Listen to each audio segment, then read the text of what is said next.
جب رسول کریم صلی اللہ علیہ وآلہ وسلم نے نجران کے عیسائیوں کو یہ آیت پڑھ کے سنائی اور مباہلہ کی دعوت دی تو وہ کہنے لگے کہ ہم غور اور مشورہ کر لیں، آپ کو کل جواب دیں گے۔ جب وہ جمع ہوئے تو انہوں نے اپنے سب سے بڑے عالم اور صاحب رائے شخص عاقب سے کہا، اے عبد المسیح، آپ کی کیا رائے ہے؟ اس نے کہا، اے عیسائیوں، تم پہچان چکے ہو کہ محمد صلی اللہ علیہ وآلہ وسلم نبی مرسل ضرور ہیں، سچے نبی ہیں۔ اگر تم نے ان سے مباہلہ کیا تو سب ہلاک ہو جاؤ گے۔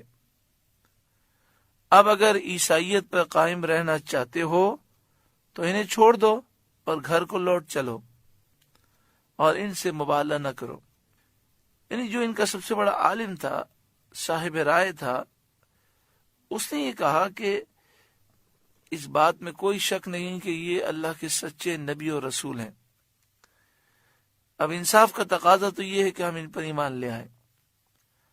اگر ہم ان پر ایمان نہیں لاتے اور ہم یہ خیال کرتے ہیں کہ ان پر ایمان لانے سے ہماری قوم ہمارے خلاف ہو جائے گی، نذرانے بند ہو جائیں گے اور عیسائیت پر رہنا چاہتے ہیں، تو پھر عافیت اس میں ہے کہ ہم ان سے جھگڑا نہ کریں، مباہلہ نہ کریں اور ہم اپنے گھر کو لوٹ جائیں۔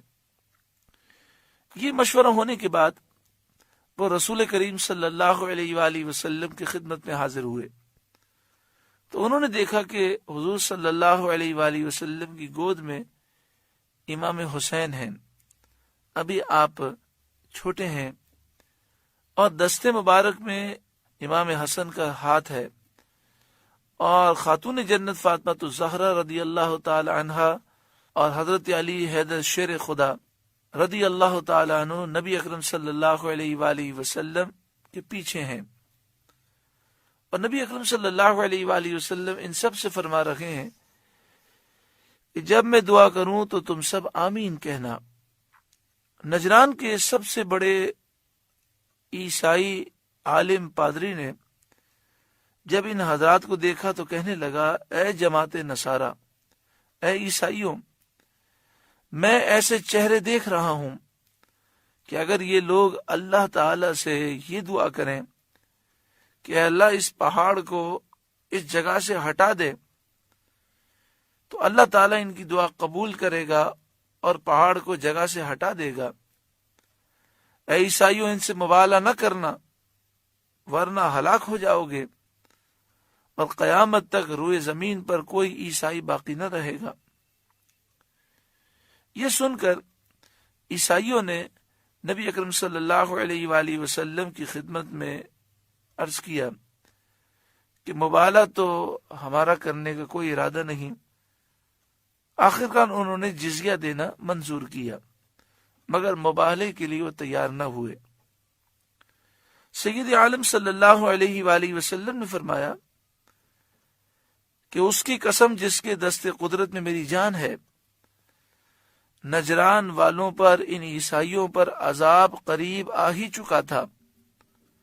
اگر وہ مباہلہ کرتے تو بندروں اور خنزیروں کی صورت میں مسخ کر دیے جاتے، جنگل آگ سے بھڑک اٹھتا، نجران اور وہاں کے رہنے والے پرندے تک نیست و نابود ہو جاتے، ہلاک ہو جاتے، اور 1 سال کے عرصے میں تمام عیسائی ہلاک ہو جاتے۔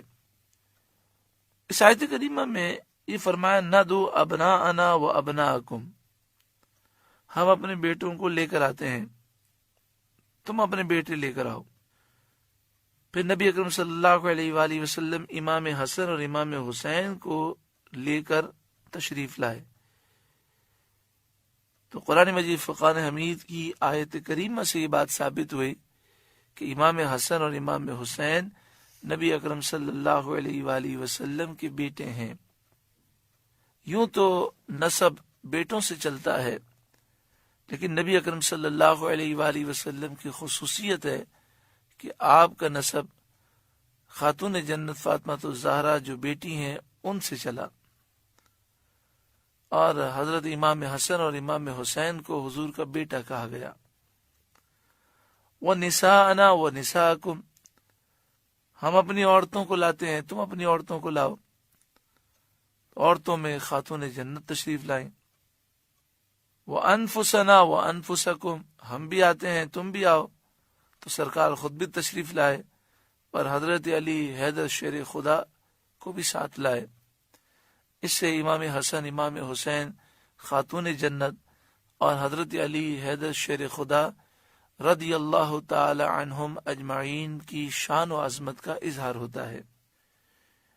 ان ھذا لہو القصص الحق، یہی بے شک سچا بیان ہے کہ حضرت عیسیٰ علیہ السلام اللہ کے بندے ہیں اور اس کے رسول ہیں، اور ان کی وہ شان ہے جو پہلے ابھی ذکر ہوئی کہ مردوں کو زندہ کرتے ہیں اللہ کے اذن سے، مریضوں کو شفا دیتے ہیں، مادرزاد اندھوں کو آنکھیں دیتے ہیں، برس کے مریض پر ہاتھ پھیرتے ہیں اسے شفا ہو جاتی ہے، غیب کی باتیں بتاتے ہیں اللہ کے اذن سے۔ یہ حضرت عیسیٰ علیہ السلام کی شان ہے۔ ہرگز وہ الہ نہیں، خدا نہیں، معبود نہیں، اللہ کے بندے ہیں، رسول ہیں۔ ان کے پاس جو طاقتیں ہیں وہ اللہ کے اذن سے ہیں۔ ان ھذا لہو القصص الحق، یہی بے شک سچا بیان ہے۔ وما من الہ الا اللہ، اور اللہ کے سوا کوئی معبود نہیں۔ اس میں عیسائیوں کا رد بھی ہے اور سارے مشرکین کا رد ہے۔ اللہ کے سوا کوئی خدا نہیں، الہ نہیں، معبود نہیں۔ وَإِنَّ اللَّهَ لَهُوَ الْعَزِيزُ الْحَكِيمُ، اور بے شک اللہ ہی غالب ہے، حکمت والا۔ فَإِن تَوَلَّوْا، پھر اگر وہ منہ پھیریں، فَإِنَّ اللَّهَ عَلِيمٌ بِالْمُفْسِدِينَ، تو بے شک اللہ تعالیٰ فساد کرنے والوں کو خوب جانتا ہے۔ فساد کرنے والے اللہ کے عذاب سے بچ نہیں سکیں گے۔ سورہ آل عمران کا 6واں رکوع مکمل ہوا۔ اللہ تعالیٰ اس رکوع کی برکتوں سے ہم سب کو مالا مال فرمائے۔